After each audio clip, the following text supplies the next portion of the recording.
Hello everyone, my name is Charisse and we're going to be going over how to make this chip bracelet today.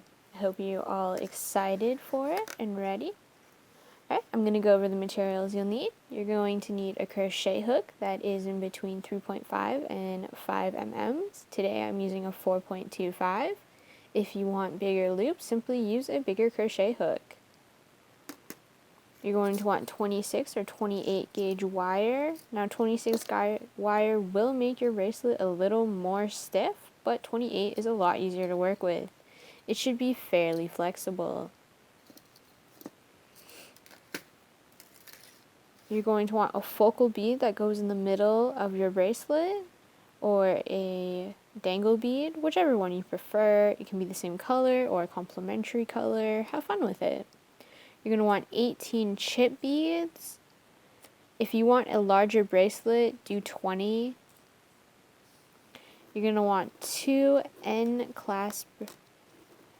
bracelet end clasps. I chose a toggle type. It just goes like this, and that is how you wear the bracelet. You're going to want end beads. Here I'm going to use 4 seed beads, 2 on each side. You're going to want something to cut the wire with. Scissors work perfectly fine for this. Don't worry if you don't have wire cutters. Scissors are perfect. And then these flat nose pliers are optional, but they make your life a lot easier when you're trying to put the wire in difficult spots. Alright everyone, let's get started. So the first step for almost all wire crochet jewelry is to put your beads on. Now this can be extremely tedious, so I'm going to put 2 on and then meet you when you have completed putting the beads on your wire. Now remember, you want it to be even on both sides of your dangle bead. So if you're using 18 like me, you're going to want 9, dangle bead 9. Alright everyone, you should have something that looks like this. Double check to make sure that you have an even amount on your dangly bead, because once you start crocheting, you will not be able to fix it unless you cut this wire, which is extremely annoying. Alright, so we're going to get started with a slip knot. If you already know how to do one, then just do it how you regularly would while crocheting. I'm going to teach you how I do my version of it. There's lots of different ways, so if you don't understand this one, you can look it up somewhere else. But I think this one is pretty straightforward. So you're simply going to wrap the wire around your finger. You want the end tail to the right of the wire, and then you want to hold it with your finger. And you're going to take the tail that's going towards the beads and wrap it around your finger again. This should be creating a Y right here. You're going to take the first loop and bring it over the second loop and off your finger. And then you're going to pull tight. You're going to put the loop that is on your current finger on your crochet hook and pull against it. Congratulations, you've just made a slip knot. I'm just going to roll through how I hold the wire because a lot of people could find that useful. So I like holding the bottom part, or whatever part I'm working with my thumb and middle finger. I like wrapping the wire around the second finger and holding it with my pinky. This just creates some tension here, and it's a lot easier to crochet with. Of course, there's lots of different ways to hold the wire, so if you have a specific way you like doing it, just do it that way, or experiment until you figured it out. Now this whole bracelet is chaining. Now chaining is the basic of all crocheting. So what you're going to do is you're going to want to wrap the wire around the crochet hook so that it goes through this little groove right here.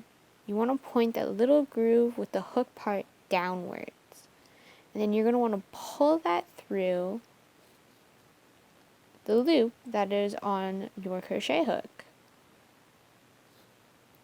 So you're going to want to do that again. Wrap the wire around the crochet hook, point it down, and pull it through. Now you'll notice that there's a little section on the bottom that your crochet hook fits through perfectly. Just continue to do that. Alright, so now we are going to chain with beads. Chaining with beads is exactly the same as regular chaining, except you put the bead snugly against your last chain you just did, slightly hold it in place, and then do the exact same thing.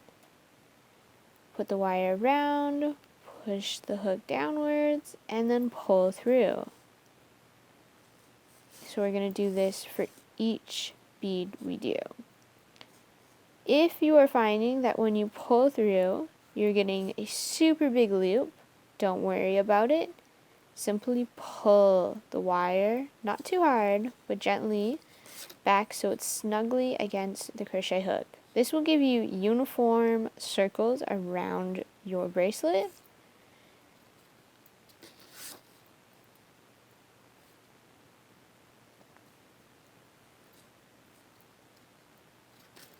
And we're just going to continue doing this until we reach our dangly bead.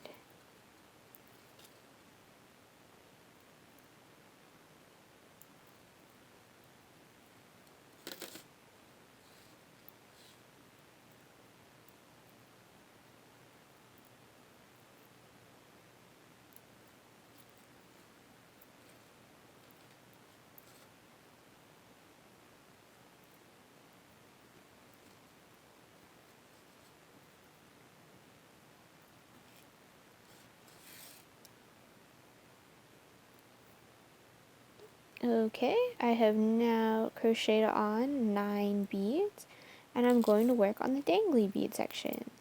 Now the dangly bead section, as you can see in this one, has nothing on either side of it. That is simply both chains on each side. So chain with no bead, dangly bead chain, and then chain again with no bead. Alright, we've completed the first half of our bracelet. Now everything we did on this side, we are going to do on the other side, except we're going to do it backwards. Of course, we've already done the chain 1, so now we're going to chain 9 beads on.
Alright, this is my last bead, but don't forget to chain 2, just like the other side when we started. Alright, perfect. You have finished crocheting your bracelet. Now time to add on the end clasps and you will be complete. So cut the wire about 2 to 2.5 inches away from the chain that you just made and fasten it off. You're just going to bring the end wire through the loop on the crochet hook all the way and pull on it.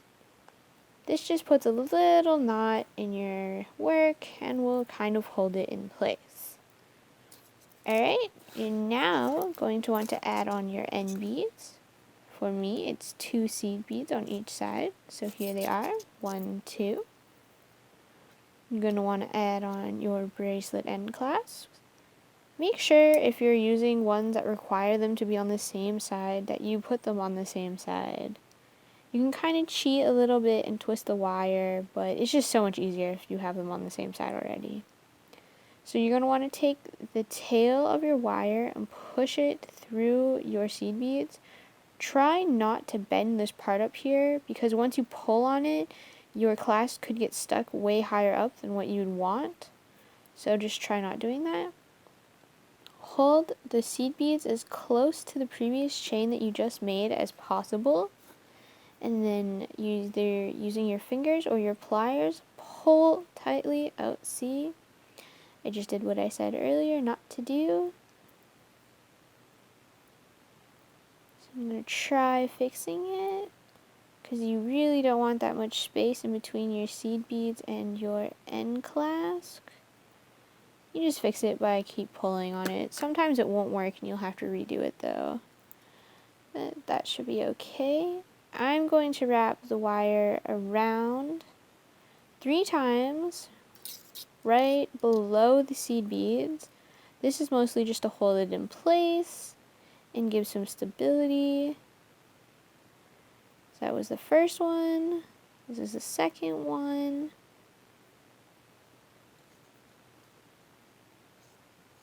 And this is the third one. Alright.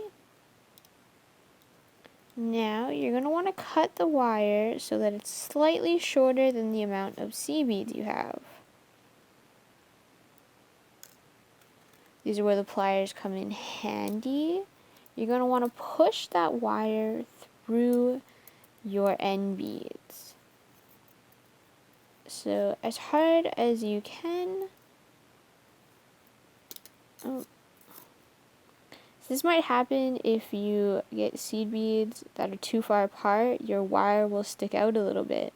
So we're going to want to fix this by just trying to push up things we wrapped around earlier a bit higher to slightly hold the beads in a better position. Alright, let's hope I don't do that on the other side so you can see what it's supposed to look like.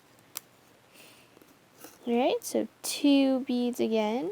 1, 2. The end clasp. The other one. Should through the wire. Oh, sorry, through the seed beads.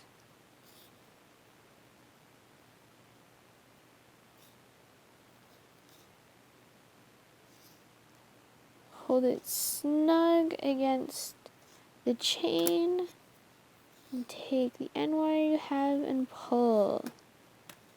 Okay, so this side worked out a lot better. Oh, no, it didn't.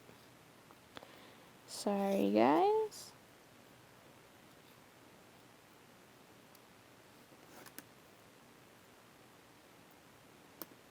Double check and make sure your wire is always how you want it to be. Okay, so now I'm going to wrap it around 3 times again like I did last time. 1,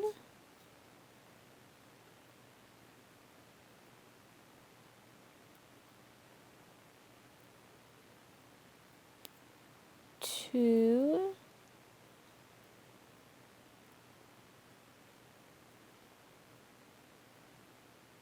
3.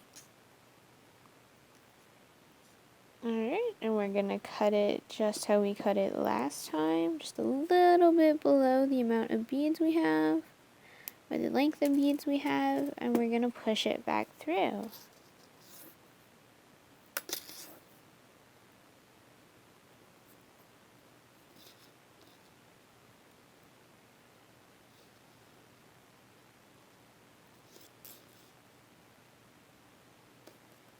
And just like that.